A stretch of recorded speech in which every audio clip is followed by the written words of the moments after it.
Yo, what's up, guys? Welcome back to MexPet Dating. Today, we're going to be breaking down one of my clients' cold approaches. It's a quick one, but you'll still be able to take away a lot of things that you can implement into your own cold approach so that you can start dating the women that you really want. So, let's get right into it. Cute, so I want to know what your name was. Leslie? Leslie? Uh-huh. Are you from around here? Sorry? Are you from around here? Yeah. Okay, I'm from United States. United. Nice to meet you. So, one of the big things, guys, when doing a cold approaches is that what I find is it's very important not to compliment right away. And this is a thing we see a lot of guys make. You see it a lot on YouTube videos from other creators that the traditional opening line is, "Hey, I thought you were really cute, wanted to say hi, or thought you were really pretty, want to come meet you." And what I found through my cold approach journey is that waiting to give the compliment to the end has a lot stronger of an impact. And if you compliment right away, what it can do is a couple things. One being that girls have been told they were cute since they were 2 years old, right? So there's nothing special about it. And it also comes across as gamey. She hasn't earned your compliment yet. And so something I really teach guys that I work with is to wait until the end after you've had your approach and you've gotten to know her a bit to give a compliment, because what it does there is it signals that, hey, this isn't a guy that is just going to be swept away by my looks. He's actually going to take some time to vet me. And obviously, you're coming up to them to approach them and talk to them, and because you find them attractive. So when you don't initially say it, it makes them think, hey, whoa, this guy's a little bit different. He's not just showering me with a compliment just based off my appearance. If you're a guy, though, that wants kind of like a down to earth, dateable, reliable girl that is in your 8, 9, 10 category, what you're going to find is that they are just human and they are going to want you to treat them as such. Some girls do just, value themselves off their appearance, but a lot of girls have a personality and they want to show that to you. So when you withhold the compliment, again, it puts you in that frame that, I have to see if you're worth dating for myself as well. Something he did really good here is he talked about himself and told her that he's from the United States. This is a really good thing, guys, and you want to be interjecting pieces of yourself as well. You don't just want it all to be about her. You want to actually demonstrate that, hey, I'm an interesting person too, and I'm not afraid to talk about myself. Of course, you want to balance it out and ideally be spending most of the time, maybe like a 70-30 percentage focused on her, but it's 100% okay to bring it back to yourself. And so he did a really good job here. One thing he could have done better, though, is he said, are you from around here? Leslie? Leslie? Uh-huh. Are you from around here? So here would have been a good time to interject an assumption. When an assumption is, I've talked about this a lot on the channel, and this was a huge game changer for me. Pretty obvious. You assume something about somebody instead of asking them a question. So what he could have done here is, you're not from around here. Or he could have said, I can tell you live in this area. And the magic of assumptions is you can be completely wrong, but it still shows a masculine leadership and that you are willing to lead the conversation and that you can observe things about people. It does signal that you're socially calibrated. So funny enough, his name's Joel. He's really been making an effort to improve on the assumptions, and it's taken him a long way in his cold approach. The other thing you want to keep in mind, guys, before we move on to this next point is vocal tonality. So when you ask questions, especially, you want the tone of your voice to be neutral and then ideally stay neutral or go downwards even better. So, for example, where are you from? What do you do for work? Leslie? Uh-huh. Are you from around here? When your inflection goes from low to high, like, where are you from? What do you like to do here? It can come off a bit needy and a bit unconfident. So we want to make sure that we're staying as strong and as masculine as we can. And a big part of that is going to be your vocal inflection. And so that's something you can work on right away, whether you're in a cold approach or not, is working on your vocal tonality. And even in just basic conversations with friends and family, start being mindful of how your voice jumps up and down in certain situations, certain questions you ask, and then work on correcting that, because that'll take you a long way in cold approaches, on dates, and then eventually if you want to build a long-term relationship. Like, it really helps stay in that masculine frame and come off more confident and direct, which is very attractive to women. Yeah, are you single? Sorry? Are you single? Like not married? No. You're married? No. No? Single?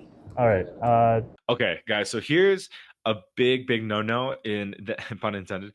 You don't want to be getting too personal too quick. And what Joel did here is he wanted to see if she was single so then he could proceed with the approach. The mindset you want to take is, hey, like, when I ask her for her number in the end, and if she gives it to me, that's the signal that, she's available to date. And then going even further, like, hey, she might just give you the number. When she's on the date in front of me, that's really when I know that it's on. So, what Joel's really been working on is not going too personal too soon. And what he's found is it's yielded a lot better results, because you can see by her body language here, as soon as he asked, and she understood what he was asking, she like backed away, because it was just too personal. Like, they've been talking for 20 seconds. So you want to be staying away from those kind of questions and keep it light, keep it fun, have the energy that whether she's single or not, I don't care, because I'm going to be talking to her. But of course, you're going to respect her boundaries if she isn't single, and you're not going to try to pursue things when she lets you know. But she'll let you know in the end when you go for her number. You're married? No, No? no, Single? no. All right. So she even backed away even further there. Like, she did another take there. And this girl was really cool, and she was very much into this guy. So Joel is Korean. He has a very good look to him. He's fashionable. Obviously, he's tall, and he's good looking. So he has a very safe energy about him. And so usually girls will respond well to him. Why I bring this up is because you might be a guy like Joel who's more like on the cuter side, a little safer, less threatening. He's not a huge like buff guy or anything like that. So in that case, like, here she still likes him and she's still kind of vibing with him, even though in this instance he wasn't where he is now in terms of his calibration and his social awareness. But if you are a guy that is a bit more intimidating, maybe you're obviously, if you're an American guy, if you're a white guy, if you're tall, if you got a beard, if you work out a lot, typically you'll find girls aren't going to be as forgiving, especially if you embody a very strong masculine presence, like a very strong masculine presence. Joel does very well in exhibiting that in his own way.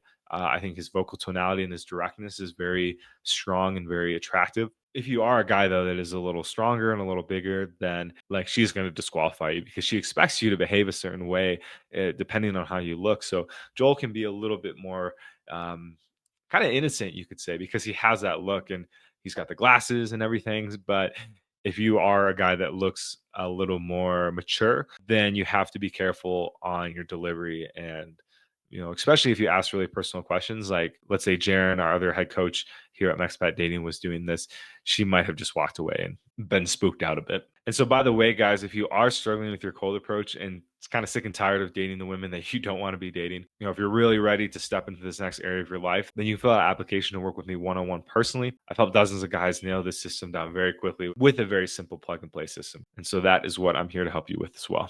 Do you have Instagram by any chance? Yeah. On your phone? Yeah. Are you trying to go somewhere? So one thing that Joel has improved on, and what we talked about after this approach, was it's important to stay on topic a bit longer. This whole approach was about 40 seconds. Like, my camera died right in about 5 seconds here, but the conversation didn't last much longer than when my camera died, maybe a few seconds longer, and then we parted ways. So for Joel, I think he was really in this mindset, like, I'm going to go in real quick, get the number, and then do all the back end work on my phone later. But what he's realizing with cold approach is you need to build a connection in this short period of time. If you come in too hot and too quick, you will give the impression that you are just kind of a gamey guy, that you are just doing pickup basically. And some girls will be down for that, but a lot won't. And so your ratios will not be as good as if you take time, 2, 5, even 10 minutes. Sometimes on my channel, you've seen that I put a little timer on. I think my longest approach I went for was like 13 minutes. And we really built a strong connection, so that when I went to ask her out, she was a lot more keen, and she had felt like we had built some comfort. Of course, you don't have to do 13 minutes, but you at least want to stay in the pocket for 5 minutes at a minimum. And so Joel has realized that, yes, I need to stay in set longer. I can't just come in and out, grab an Instagram quick and go. And he's made a lot of improvements. So in a future video, I'm actually going to break down his current cold approach and how much it's improved. And he's made a lot of improvement in the time since he's gone out since. So a really good thing he did too is he went to put his Instagram into her phone. And this is something I really recommend, guys, because it shows a bit of ballsiness. Like, hey, give me your phone. Right? I say that all the time. And sometimes I've even gotten responses when girls are like, did you really just tell me to do that? I'm just like, yeah. And what it also does psychologically is that when you guys part ways and she's looking through her phone, she's waiting for you then to follow her back. So it does add a bit of her in the pursuing position. Obviously, she knows you asked her out, but this will do something psychologically. I work in You work? INFIELD. Yeah. Okay. In the store.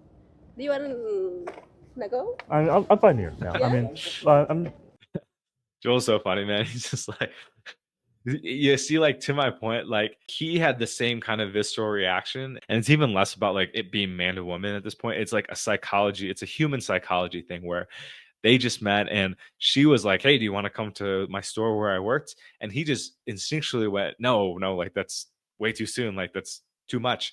And so, it's funny how he had the same reaction that she kinda had in a similar way when he asked if she was in a relationship or married. She's kinda like, "No, no, no," like, cold approach really does come down to like, basic human psychology, and so the more you go out there, the more you practice, the more you're gonna start to learn just social interactions and nuances that are really gonna help you in a lot more areas in your life than just cold approach. And it's going to help with all your relationships because you're going to start to see ways people react and behave to certain cues and certain things that you say. And then vice versa. You see Joel reacted quite viscerally to her request to come to the store she was at. So my camera died right there. I think there's a lot to take away from this video. And he did a lot of things right in this approach. And then, of course, there's a lot of things that he has improved on that I've talked about in this video that you can absolutely as well start to implement into your own dating journey. So again, guys, if you are really struggling with your cold approach and or maybe not even struggling, but you're really wanting to take it seriously and get out there and learn the skill, then I have created a plug and play system that you can implement directly into your cold approach and start getting results very fast. I've helped dozens of guys very quickly go from nervous and shy and not knowing what to say to getting numbers relatively quickly with girls that they actually think are, they're eights, nines, and tens. That's what we want for you guys is to be able to have the dating life of your dreams with the women of your dreams and not be wasting your time with girls that you really don't want to be dating, but that are maybe would be an easier option. So you can fill out an application down below in the description to work one-on-one with me personally, or Jaron as well, who's our online dating expert. He gets more matches than people I've met in my life. So if that's something you're wanting to upgrade and level up in your life too, he can help you out with that as well. And with that, guys, we'll talk to you in the next one. Peace.